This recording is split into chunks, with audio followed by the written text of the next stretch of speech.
اسمعوا إذاعة شعار التوحيد أجيه 96.1 FM لانتشار علم الكتاب والسنة على فهم السلف الصالح. بسم الله الرحمن الرحيم. الحمد لله والصلاة والسلام على رسول الله وعلى آله وصحبه وسلم تسليما كثيرا. أما بعد، إخواني وأخواتي الkiram rahimani wa rahimakumullah yang saya cintai dan hormati dimanapun anda berada, kita lanjutkan kembali pelajaran kita silsilah fikih Ramadan seputar Ramadan.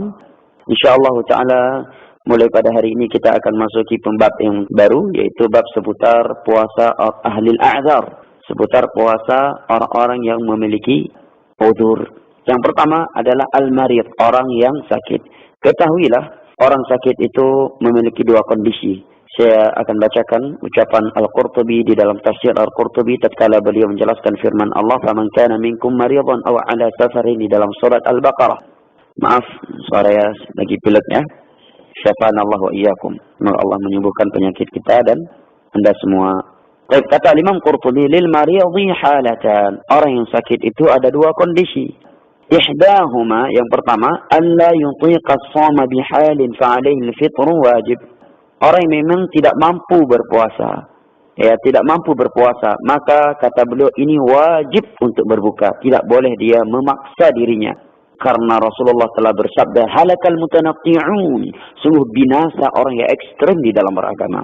Kata beliau, ya as-saniyah, kondisi yang kedua, an yaqdira 'ala as-shami bi dararin wa masyaqqatin fa hadha yustahabbu lahu al-fitru wa la yasumu ila jahilun. Yang kedua, dia mampu untuk berpuasa tetapi akan menimbulkan penyakit dan menambahkan penyakit serta akan adanya keberatan. Ya. Maka kata beliau, orang yang seperti ini dianjurkan dan disunnahkan untuk berbuka dan jangan berpuasa.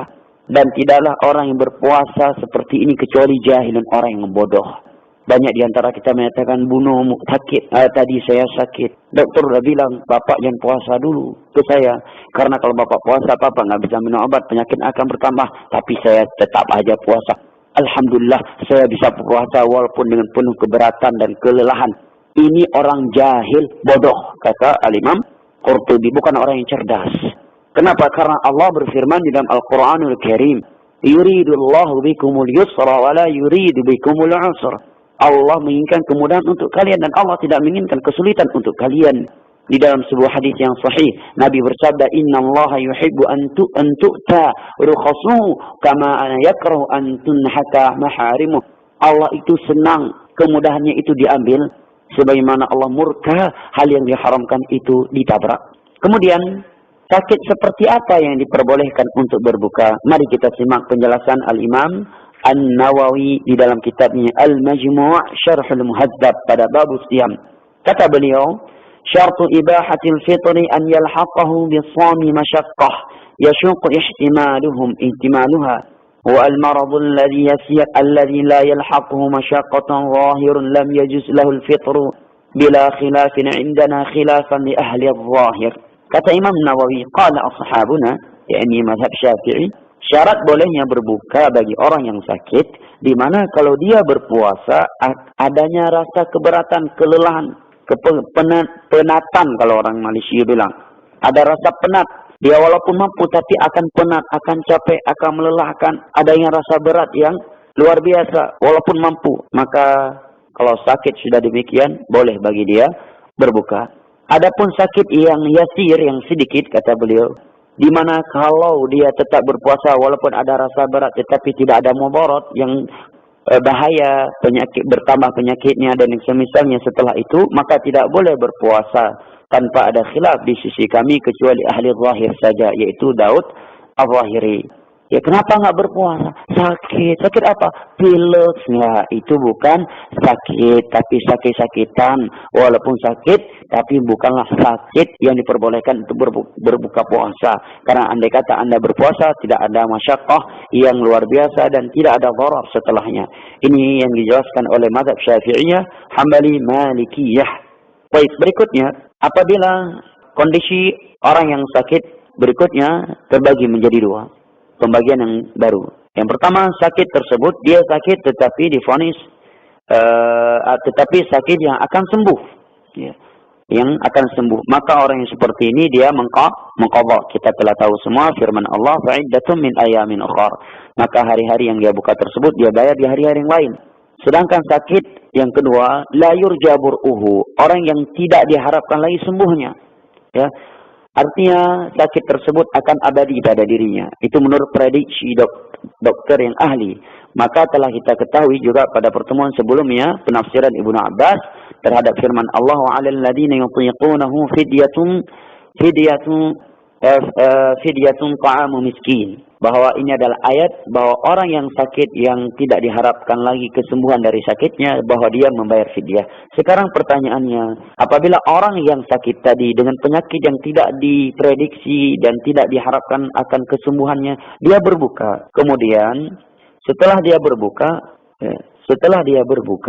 kemudian dia mampu untuk berpuasa, maka apakah dia harus mengqadha'nya? Maka terjadi silang pendapat di kalangan para ulama. Pendapat yang rajih bahwa dia harus membayar mengqadha'. Kenapa?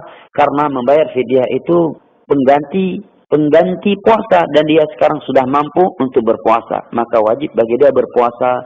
Karena keumuman firman Allah, "Faman kana minkum maridan aw 'ala safarin fa'iddatun min ayyamin ukhar." Fa'iddatun min ayyamin ukhar, kecuali dia sudah membayar fidyahnya.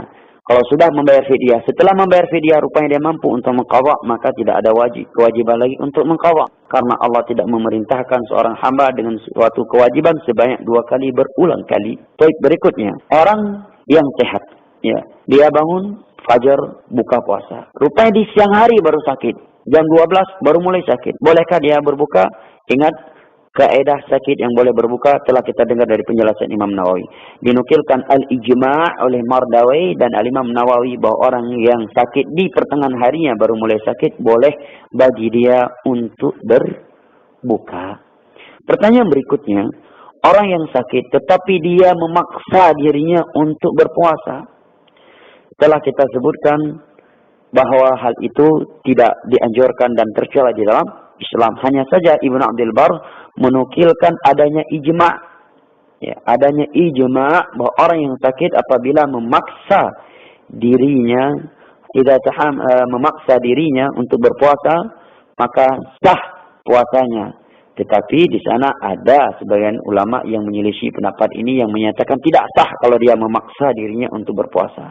Namun yang rajih adanya perselisihan, walaupun pendapat yang benar adalah pendapat mayoritas para ulama bahwa puasanya sah, hanya saja hal itu dibenci di dalam agama. Baik, barakallahu fiik. Berikutnya, orang yang khawatir dirinya akan binasa, akan pingsan, akan meninggal kalau dia nggak berbuka karena kelaparan yang sangat luar biasa atau haus yang luar biasa. Mungkin kita tidak terbayangkan kalau kita tinggal di daerah tropis, tetapi hal ini bisa terbayangkan dan tergambarkan bagi orang-orang yang tinggal di padang pasir, di puncak panas. Ketika saya di Aden, itu ya berapa tahun saya di daerah puncak panas, kalau puncak sampai 45 derajat Celcius, sampai terkadang mandi sampai 15 kali. Jam 3 malam saya bangun mandi, airnya masih bisa buat teh. Begitu panasnya, dibakar oleh matahari air tersebut. Maka para ulama menyebutkan bahwa orang yang kelaparan yang luar biasa, haus yang luar biasa, kalau dia tidak buka, khawatir akan binasa, maka ini boleh dia berbuka walaupun dia sebelumnya sehat dan orang yang muqim. Karena Allah berfirman di dalam surat Al-Baqarah ayat 195, "Wala tulqu biaidikum ila tahlukah." Jangan kalian lemparkan diri kalian ke dalam kebinasaan. Dan firman Allah di dalam surat An-Nisa ayat 29, "Wala taqtulu anfusakum innallaha kana bikum rahima." Jangan kalian membunuh diri kalian karena sesungguhnya Allah Maha Penyayang terhadap kalian. Akan tapi dia harus membayar mengqadha'nya. Demikian dijelaskan oleh Imam Nawawi di dalam kitabnya Al-Majmu', Al-Imam Ibnu Hazm di dalam Al-Muhalla, dan juga di dalam kitab Al-Insaf. Inilah pelajaran kita pada sore yang berbahagia ini. Insyaallah taala pada majelis yang akan datang akan kita bahas tentang puasa seorang musafir dan hal-hal yang berkaitan dengan hal tersebut. Wassalamualaikum warahmatullahi wabarakatuh. Radio Syiar Tauhid Aceh 96,1 FM. Sahabat berbagi ilmu Islam.